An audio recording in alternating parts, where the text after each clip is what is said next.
Salut à toi, jeune zigoto, et bienvenue dans cette vidéo sur qu'est-ce que c'est qu'une montée en gamme. Qu'est-ce que c'est que cette merde, les gars? Qu'est-ce que c'est que cette merde? Qu'est-ce que monter en gamme? Moi, je connais juste monter en l'air. Bref, moi, c'est Coach Wawa. Je suis coach en ligne et du coup, j'accompagne les gens qui veulent devenir des putains d'aliens. Voilà, très clairement. Si vous avez entendu quelque chose, c'est que ça saute dans la baignoire parce qu'il y a des enfants et ça pète des câbles ici. Bref, donc on va commencer tout léger, tout chill. Qu'est-ce que c'est qu'une montée en gamme? C'est tout simplement se préparer à l'effort du coup pour ces séries de travail. Donc voilà, exactement. Putain, je suis trop chaud, frère. J'ai pré-shot cette merde. C'est se mettre en condition pour ces séries de travail. Comment fait-on ceci?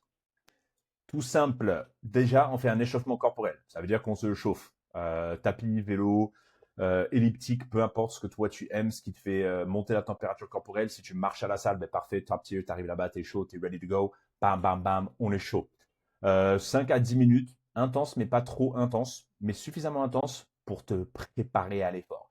Échauffement articulaire, échauffement spécifique. Je veux pas avoir des mais après, si c'est ça qui fait que tes articulations sont chaudes, eh ben, chauffe-les de la manière qui te fait plaisir. Moi, je t'avoue, je suis toujours chaud. Donc, voilà, voilà. Et après, tu fais ta montée en gamme. Qu'est-ce que c'est? On y est, mon gars. C'est assez simple. En fait, c'est comme si tu faisais. Attends, je vais essayer de me caler à un endroit où je gêne pas tout. Je gêne tout partout. La masse, mon gars. Euh, du coup, ce que tu vas faire, c'est que tu vas te préparer pour faire ton premier exercice. Donc, si tu travailles les pecs, par exemple, on va dire que tu es sur un chest press incliné. Donc, du coup, tu vas te placer prêt à faire ton exécution. Ce que tu vas faire au niveau des charges, par contre, c'est que tu vas pas start directement avec ta charge la plus lourde. Si tu traques pas tes charges, ça peut être intéressant de les traquer. Je trouve que c'est vraiment cool pour voir un petit peu comment tu progresses, voir quand ça évolue, quand ça évolue pas, quand ça stagne. Même si voilà, s'il y a une semaine où tu vois que les charges elles sont un petit peu plus basses, il y a plein de trucs à prendre en compte. Ça peut être la fatigue de la semaine, le stress, t'as mal dormi cette nuit-là. Bref, c'est pas le sujet de cette vidéo, mais ça sera peut-être une néo vidéo, les gars. Vous de me dire qu'est-ce que vous en pensez. N'hésitez surtout pas à like, vous abonner, mettez un pouce bleu. On n'est pas sur Facebook, frère, on n'est pas un mariage, abuse pas.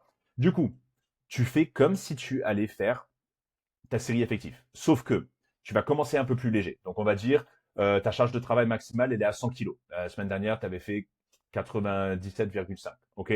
Donc là, tu arrives, tu te places, etc., etc. Boum, tu charges 30 à 40 kg. Tu fais 8 à 10 reps. Tu bumpes un petit peu. Et là, tu enchaînes par contre. 60 kg, tu fais 5 reps. 80 kg, tu fais 3 reps. Et là, tu te dis, OK, je suis pas loin de mon max. Je vais mettre 90 kg. Tu fais 1 à 2 reps. Tu peux même te mettre à 97,5 juste pour tester, à voir. Je suis pas sûr que ce soit le truc le plus bénéfique, mais ça se fait. Il y a des gens qui le font juste pour voir un petit peu, ne pas être trop surpris par la charge, parce que de 90 à 100 kg, c'est quand même une grosse montée en termes de charge. Tout ça, c'est des chiffres arbitraires. Et mon gars, on parle la France ici, donc c'est pas réellement ça. Peut-être que tu fais 67 kilos, peut-être que c'est sur un 140 kilos, mais le but, c'est de faire une montée en gamme, d'avoir le même tempo, le même placement, la même amplitude tout le long. Forcément, la phase excentrique va être toujours pareil, la phase concentrique va être un peu plus explosif. Mais le but, c'est pas d'arriver et de full singe. Boum, boum, on rajoute. Ça ne sert à rien. Tu vas te blesser. Même si c'est léger, ça ne sert à rien. Pourquoi pas se formater à exécuter le mouvement de manière optimale à chaque fois? Qu'est-ce que c'est optimal? Sujet d'une autre vidéo. Bref, continuons. Donc voilà, pardon, tu fais ta montée en gamme. Boum, boum, boum, t'enchaînes toute ta montée en gamme. Et après, là, selon l'exercice que tu fais, si tu fais un exercice super simple, genre, je sais pas, triceps extension unilatérale, je suis pas sûr que tu aies besoin de faire une sale montée en gamme, sachant que c'est rare que les gens les mettent en premier, ça sera sûrement en milieu, fin de séance. Tu auras fait déjà des exercices de pec en théorie, et du coup, tes triceps sont plus ou moins chauds, donc tu retrouves un petit peu ta charge, tu fais peut-être une ou deux reps et tu dis, ok, c'est bon, là, je suis chaud. Là, tu prends une petite minute et tu peux attaquer. Par contre, si c'est en début de séance, et que tu fais vraiment, tu vois, le premier, ah, on est bien là! Tu fais vraiment ton premier exercice. Une fois que tu as fait ta montée en gamme, je pense que c'est intéressant de faire à peu près le même temps de repos que tu ferais sur une série classique. Donc, entre 2 minutes 30 et 4 minutes, selon les exercices, ça peut être moins, ça peut être plus. Si c'est moins, tu te trompes. Peut-être le sujet d'une autre vidéo. Ah, le mec commence à cook. Si c'est plus, très bien, fais du power, fais une sieste en attendant. Donc, voilà. Tu fais ton temps de repos, nickel. Et là, tu peux attaquer prêt à niquer le game et faire un sale PR, baby.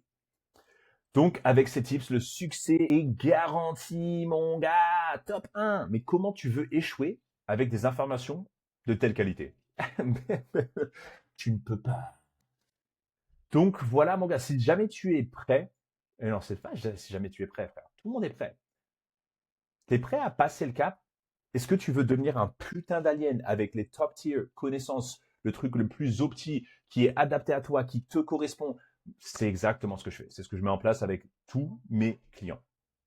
On est là pour réussir, on est là pour passer un bon moment, on est là pour progresser, on est là pour échanger, on est là pour juste faire le truc, mais en duo, tu vois. C'est cool de faire le truc en solo, mais quand tu as quelqu'un qui est là, qui est présent pour t'aider, et puis après, c'est autant pour moi que pour, tu vois, mes clients.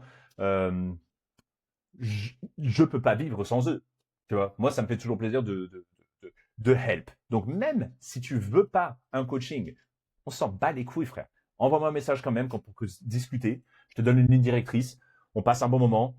Si tu as des questions sur quoi que ce soit, tu n'hésites pas parce que, en fait, c'est tout le but de la vie, gros. C'est de échanger, de passer un bon moment parce que c'est comme ça. Donc, en tout cas, merci de m'avoir écouté, les refs. Que Dieu vous bénisse. À très bientôt. N'hésitez pas si vous avez des questions, envoyez-moi un petit message. Montez en gamme.